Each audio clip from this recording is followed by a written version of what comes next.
Okay. Okay, welcome back to Tanya. We are entering a new parak 33, Lag, 33rd parak of Tanya. And it's now actually Rosh Chodesh, Adar Sheni, the 30th of Adar Rishon, which is Rosh Chodesh. We are now Rosh Chodesh Adar Sheni. We're Purim, and we're entering the month of Purim, so very, very simchadik time. Let's jump right in. Parak Lama Gimel.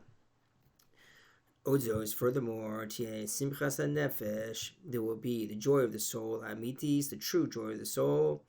It will be fraught particularly Kishiroye, when he sees Benafsho in his soul.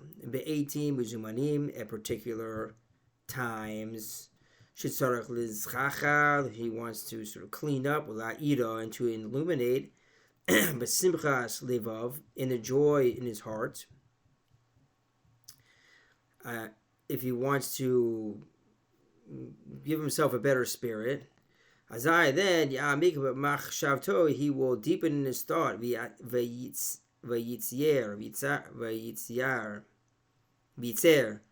form, besichlo in his mind, ubinato in his understanding, idin Yehudi Baruch. The idea of the unity of Hashem, blessed be He, Hamitis, the true unity of Hashem. How he fills all the worlds, Elyonim v'tachtonim, the upper worlds and in the lower worlds. And even he fills this earth, this world. Hu kavod barech, rather, sorry, va'afilu malakol haaretz halazu hu kavod barech, and the glory of Hashem fills the whole world. And everything is considered like nothing. Everything stands up like nothing, is considered like nothing. And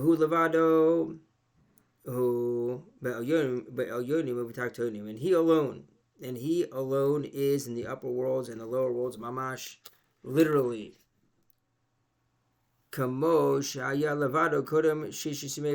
Just like he was alone before the 6 days of creation. So they're saying that the Eibishter, Kodesh Baruch Hu, Yukivav Ki Hashem, is the only being, just like he was alone he alone exists in the upper and lower worlds, just like he was alone before anything was created, before the 6 days of creation. And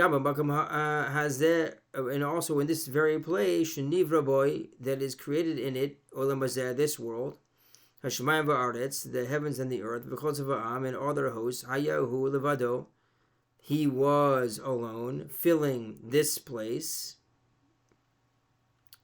filling this place, and even now, that's how it is, levado, alone, without any change.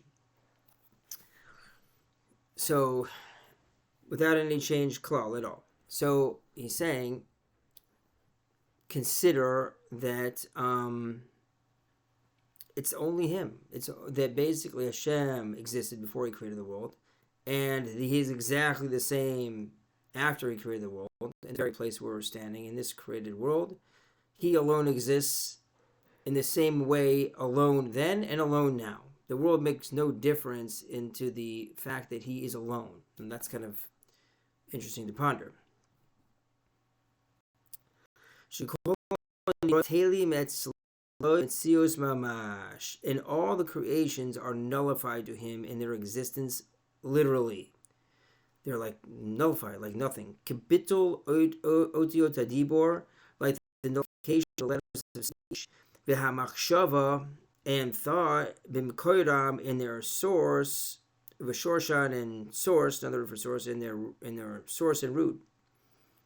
In their source and root. Just like, he says, the letters of speech and thought, the letters of speech and thought in their root and source. Right? Because before you speak, the letters are nullified. Let's say in thought, for example, you're thinking something, and so those letters are completely nullified to your thought. You could just change your thought and the letters are gone. So the letters are completely nullified to the thought. they only have some sort of existence when they emerge, but before they emerge, they're nullified in their source. They could just be wiped away. So that's how everything is. All the creatures are in a state where they could just be wiped away. And Hashem is really alone. That's what we're saying here. Okay, now let's continue. Okay. Who who's a nefesh? Okay, 1 second. Who mahut nefesh v'atzmusa shehein eser bechinos chachma bina v'das. Let's go back. So kibitol otiyot dibra u'machshava b'mkoirana v'shorshan hu mahus nefesh. What is the source of the letters? It's the mahus nefesh, the existence of the soul, v'atzmuto, and its essence. That are what are those things? They are the eser bechinot seha hachol bina v'das. They are the 10 chuli. They are the 10 aspects of hachol bina das, the 10 sfirot hachol bina das. Chesed gevura teferas netzachot yisod malchut. These 10 attributes are the source of the letters and the source of the letters. So the letters are bato. They're like nothing in their source. Right? There's no actual letters in this source. They're not letters yet. Until before that they are dressed up in the clothing of thought. Like it says, Chaf Aleph, Barichus, look over there. It says in Parak 20 and 21. Now in Parak 33, so back over there. And so too, Gam Kein B'Makam Acher, Mashal Gashmi Lezeh. We also have a physical mashal for this.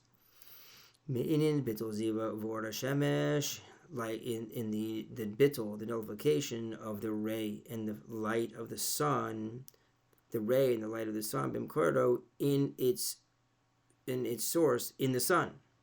So you have a sun, and it shines rays of light. And the rays of light are nullified in the source, in the sun globe, right? So that is like the letters, which the ultimate mashal we're talking about is every created being. Every created being is batel, nullified to Hashem, that really is really existence, just like the rays of the sun are nullified in the sun. Okay, so just like Bittul Ziv or Hashemesh, the ray and the light of the sun, Bimkardo in its source, Hu Guf Kador Hashemesh, which is the body, it's the body in the globe of the sun, Sheba Rakia in the Rakia in the heavens, Shigam Sham, they're also there, Meira Mit Pashet. There, over there, it's shining and it spreads out the rays. Vadai certainly does. Zivoy V'Oroi.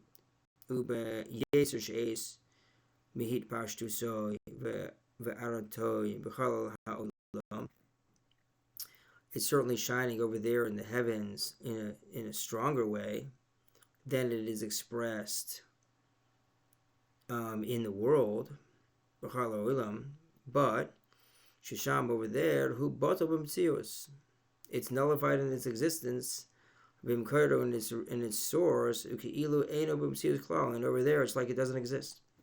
So in the sun globe, I mean, the sun is shining and there's light, there's rays of light, but you don't really consider that light like anything because of the sun globe. It just looks like it's just the sun. And so too, the Rebbe says, and so too literally, Derek Mashal, as a way of analogy, who it is a bittul oilam, the nullification of the world, and everything in it, but mitzius in its existence, the gabi mikordo in regard to its source, in relation to its source, the source of the world, which is Ornitz of Baruch Hu, the infinite light, blessed be He, like we talk about, I guess in another place. So that's what we're saying. Everything is nullified in its existence to the infinite light of Hashem. V'hine kishi'amik b'zeh, when you think about this, harbe alat, yismach li boy, your heart will become happy. V'sagel, and rejoice, nafsho, your soul. Av gilas v'ranan b'cholev, and you're going to celebrate and rejoice with your whole heart, v'nefesh, and soul. Uma'oid, and very much so, be'amunazu, with this faith. Ki rabahi, this faith is very great. Ki he kiravas Elyakeem mamash. This is the closest of godliness, literally the closest of godliness. And this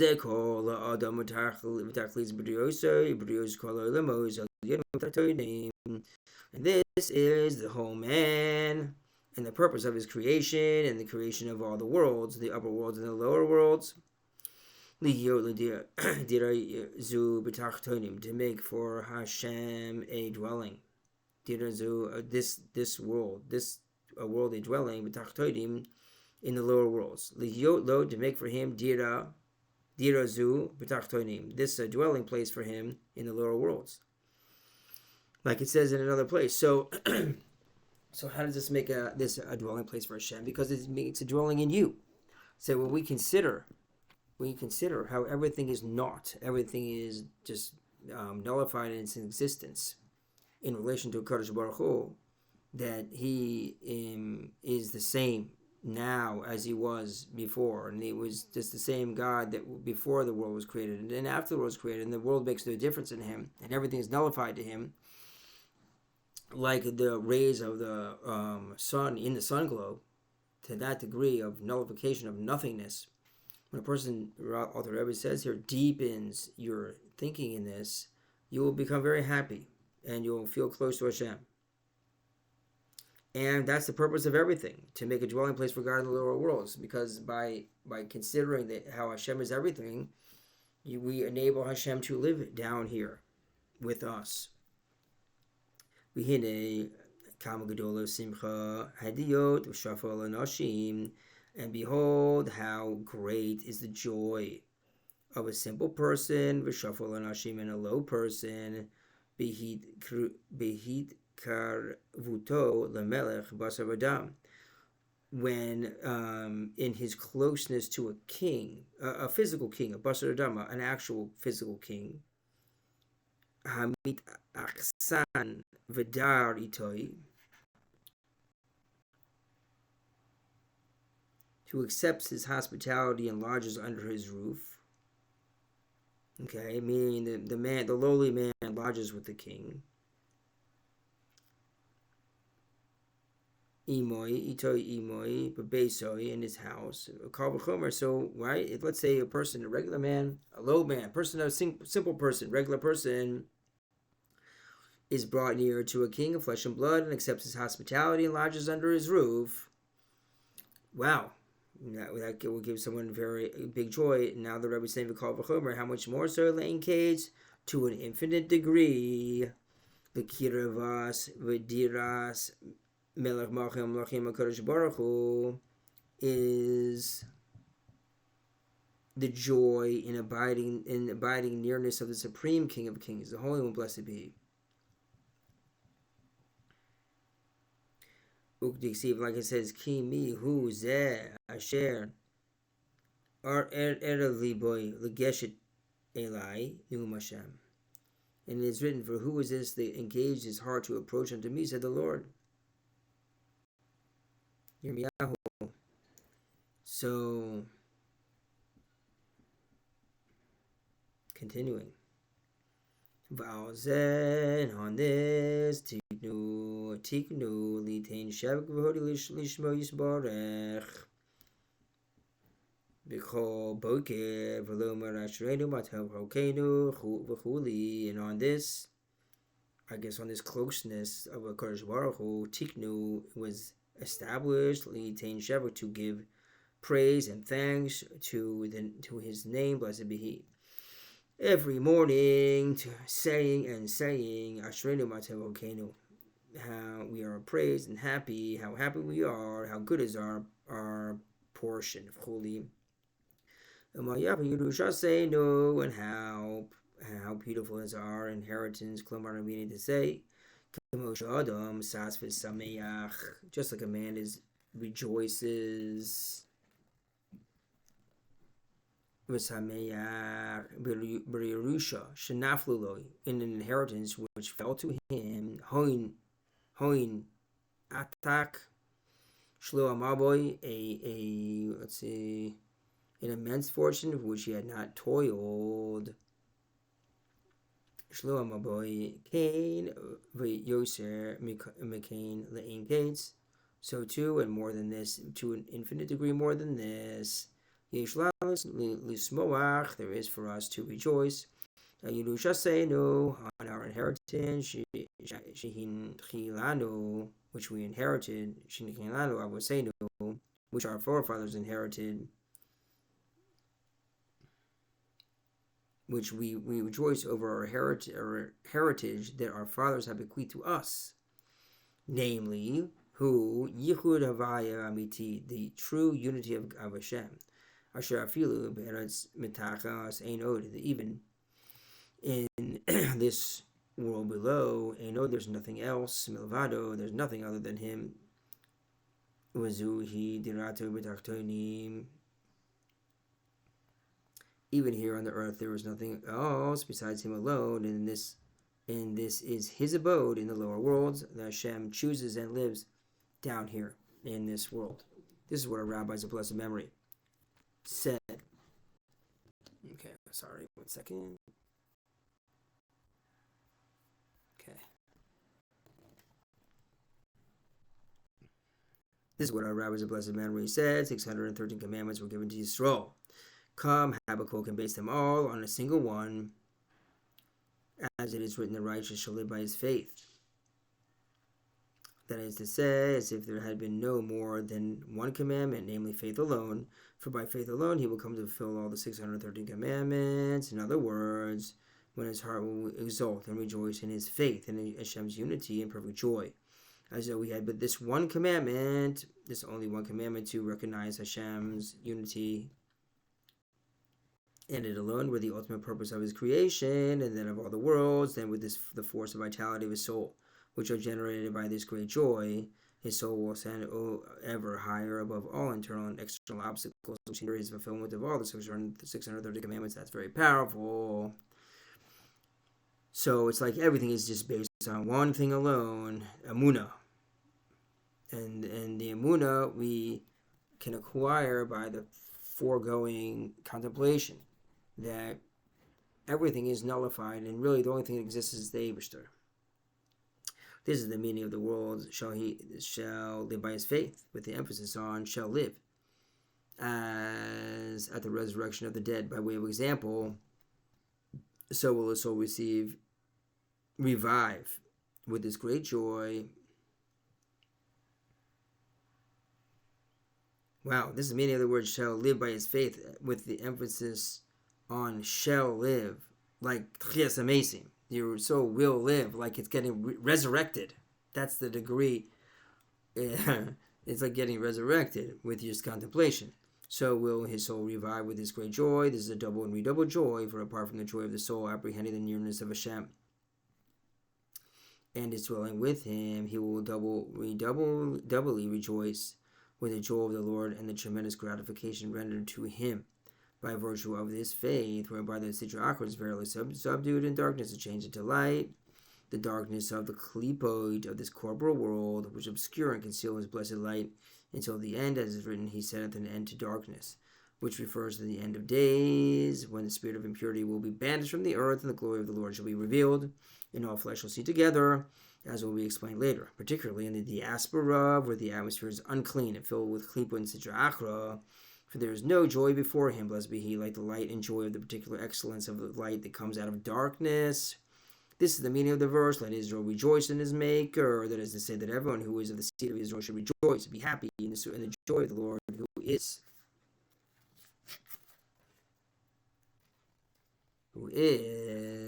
pleased and glad to dwell in the lower spheres, which are of the order of the physical Asiya. That is why the world of Asiya. That is why the psalmist uses the plural asav, them that made him, referring to the corporal world, which is full of klipot and Sitra Achra, and is called the public domain and mountains of separation. And these are transmuted to light and become a private domain for his blessed unity by means of this faith. That concludes today's Tanya. I finished it out in English. It's a long piece, and